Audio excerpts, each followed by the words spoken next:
ሁለት ታዋቂ የዩቲዩብ ቡድኖች 10,000 ፓውንድ ለማሸነፍ ሲሉ እንቅልፍን ላለመተኛት ቃል በገቡበት በዚህ ፈታኝ ውድድር ያልተጠበቁ ክህደቶችና አስገራሚ ፈተናዎች ተሳታፊዎቹን እስከ አቅማቸው ጥግ ድረስ ይፈትኗቸዋል። ከ90% በላይ የምትሆኑ ተመልካቾቼ ቪዲዮቼን እያያችሁ ሰብስክራይብ እንዳላረጋችሁ ተመልከቱ።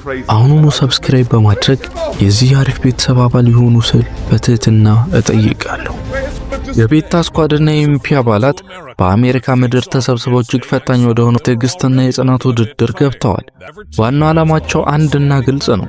ሳይተኙ ረጅም ሰዓት የቆየ ቡድን 10,000 ፓውንድ ሽልማት ያሸንፋል። ይህ ውድድር የሁለቱም ቡድኖች ጥንካሬ፣ የቡድን ሥራና የአእምሮ ብቃት በእጅጉ የሚፈትን ነው። የዚህ ውድድር ደንብ በጣም ቀላል ቢመስልም በተግባር ግን እጅግ ከባድና ጥብቅ ነው።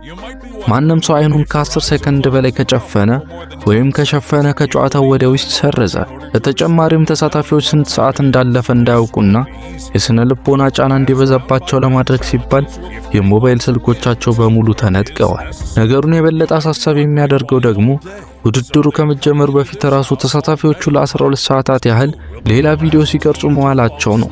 ውድድሩ እንደተጀመረ ወዲያውኑ በሁለቱ ቡድኖች መካከል ያለው ፍክክር ተጧጡፏል። አንዳንዶች በተራስ መመታታትና ጫጫታ መፍጠር ሲጀምሩ፣ ሌሎች ደግሞ ከመጀመሪያው እንቅልፍን መዋጋት ከብዷቸዋል።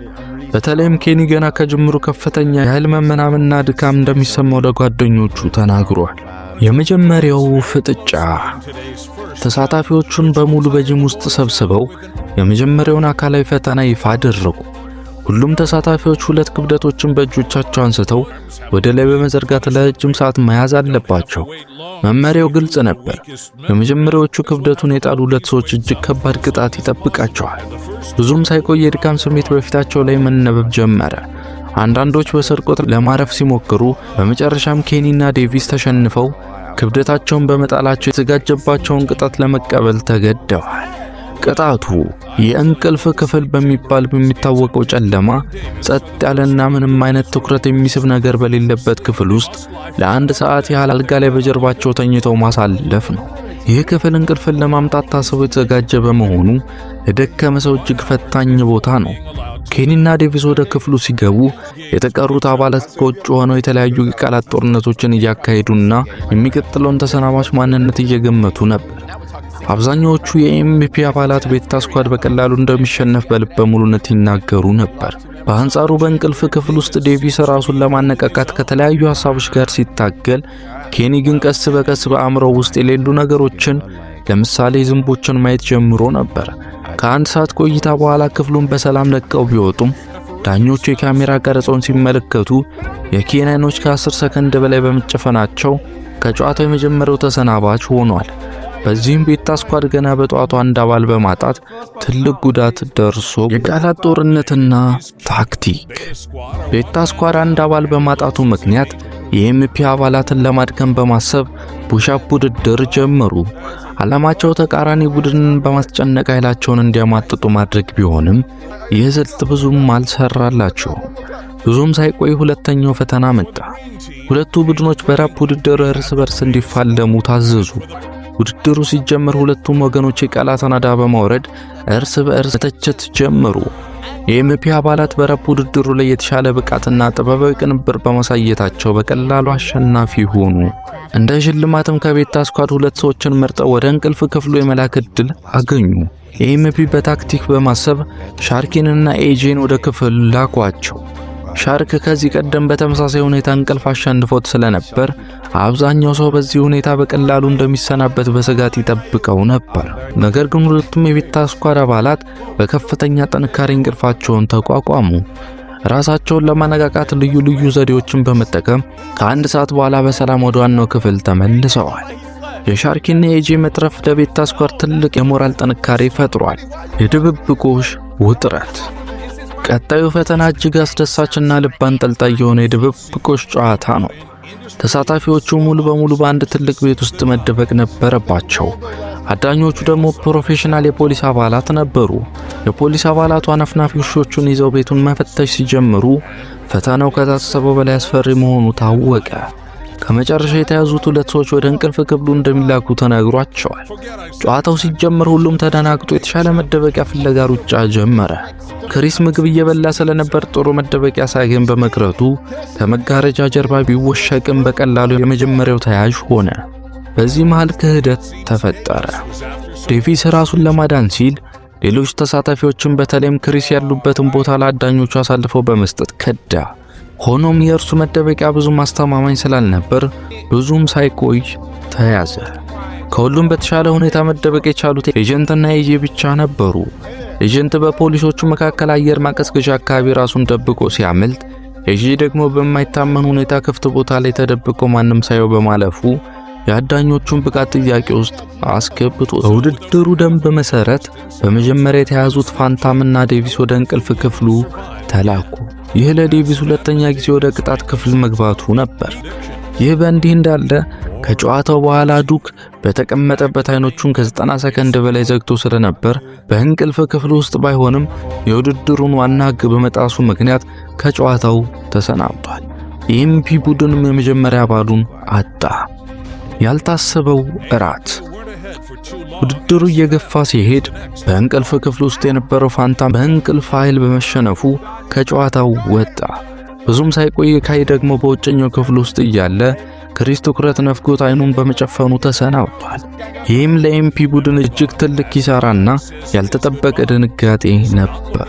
ቀጥሎ ለተሳታፊዎቹ እጅግ የሚያስጎመጅና ባለ 5 ኮከብ ደረጃ ያለው የራት ግብዣ ተደረገላቸው። ሁሉም የተራበ በመሆኑ ምግቡን በጉጉት ተቀበሉት። ነገር ግን ይህ ሆን ብሎ የተዘጋጀ ወጥመድ ነበር። ምክንያቱም ከፍተኛ መጠን ያለው ምግብ መመገብ ከባድ እንቅልፍና የድካም ስሜት እንደሚያመጣ የታወቀ ነው። ተሳታፊዎቹ ምግቡን ከተመገቡ በኋላ ብዙም ሳይቆይ የድካም ስሜት በሁሉም ላይ መንጸባረቅ ጀመረ። ፊሊ ምግቡን ከበላ በኋላ ራሱን መቆጣጠር እያቃተው መጣ። የቡድን አጋሮቹ ሊያነቃቁትና በጨዋታ ሊያቆዩት ቢሞክሩም ከመጠን በላይ በመዝናናቱና እንቅልፍ እያሸነፈው በመምጣቱ የውድድሩ ተከታዩ ሰለባ ሆነ። ምስጢራዊው ፈተና። አሁን በጨዋታው ላይ ጥቂት ተሳታፊዎች ብቻ ቀርተዋል።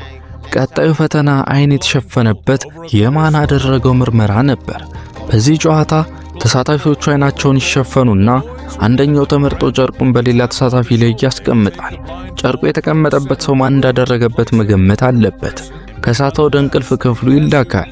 በመጀመሪያው ዙር ኤጂ በዘዴ ክሪስን መርጦ ጨርቁን ከፊት ለፊቱ ላይ አስቀመጠ። ክሪስ ማን እንደደረገበት መገመት ባለመቻሉ ወደ እንቅልፍ ክፍሉ ተላከ። ወደ ክፍሉ እንደገባም ወዲያውኑ እንቅልፍ ወስዶት በፍጥነት ከጨዋታው ተሰናበተ። በሚቀጥለው ዙር ኤጀንት ተመርጦ ኒኮን ኢላማ አደረገ። ኒኮም ማን እንዳደረገበት ስላላወቀ ወደ ቅጣት ክፍሉ ተላከ። ነገር ግን ኒኮ በክፍሉ ውስጥ እንዳንቀላፋ ራሱን በማሳበድ እያወራና የተለያዩ እንቅስቃሴዎችን በማድረግ በህይወት መትረፍ ችሏል። በሶስተኛው ዙር ኤጂ እንደገና ዴቪስን መረጠው። ዴቪስን መገመት አቅቶት ለሶስተኛ ጊዜ ወደ እንቅልፍ ክፍሉ ተመለሰ። ሆኖም በዚህኛው ዙር ዴቪስ የቀድሞውን ተአምር መድገም አልቻለም። እንቅልፍ ሙሉ በሙሉ አሸነፈውና ከጨዋታው በይፋ ተሰረዘ። ጊዜ በጨዋታው አሁን ከኤምፒ በኩል የቀረው ኤጀንት ብቻ ነው። ከቤታ ስኳድ ደግሞ 3 ሰዎች አሉ፣ ኤጂ፣ ኒኮና ቻንከስ። ጨዋታው ሙሉ በሙሉ በአንድ አባል ላይ ወድቋል። በዚህ ወሳኙና ውጥረት በበዛበት ሰዓት የውድድሩ አዘጋጆች ለኤጀንት ያልተጠበቀ ጥያቄ ያቀረቡለት። አሁን ወዲያውኑ ከጨዋታው ከወጣ $2000 በጥሬ ገንዘብ እንደሚሰጡት ተናገሩ። ኤጀንት ግን ይህን አነስተኛ ገንዘብ አልቀበልም በማለት አሻፈረኝ አለ። ወዲያውኑ አዘጋጆቹ የገንዘቡን መጠን ወደ $4000 አሳደጉት። ነገር ግን አሁንም ኤጀንት ለቡድኑ ክብር ሲል ፈቃደኛ አልሆነም። የቤታ ስኳድ አባላት ለኤጀንት ጽናትና የማሸነፍ ጉጉት በማየት እጅጉ ተደነቁ። በመቀጠል አዘጋጆቹ ስልታቸውን በመቀየር ወደ ቤታ ስኳድ አባል ወደ ሆነው ቻንከስ ዞር በማለት $5000 የተሞላ ሻንጣ አቀረቡለት። ቻንከስ ሁኔታውን በጥሞና አሰበበት። ቡድኑ አሁንም የማሸነፍ ሰፊ ዕድል እንዳለውና 2 ተጨማሪ አባላት በጨዋታው ውስጥ እንዳሉ ስላወቀ የቀረበለትን $5000 ተቀብሎ ከጨዋታው በፈቃደኝነት ራሱን አገለለ። ይህ ውሳኔ ለሁሉም ወገኖች የተሻለ አማራጭ ሆኖ ተገኝቷል።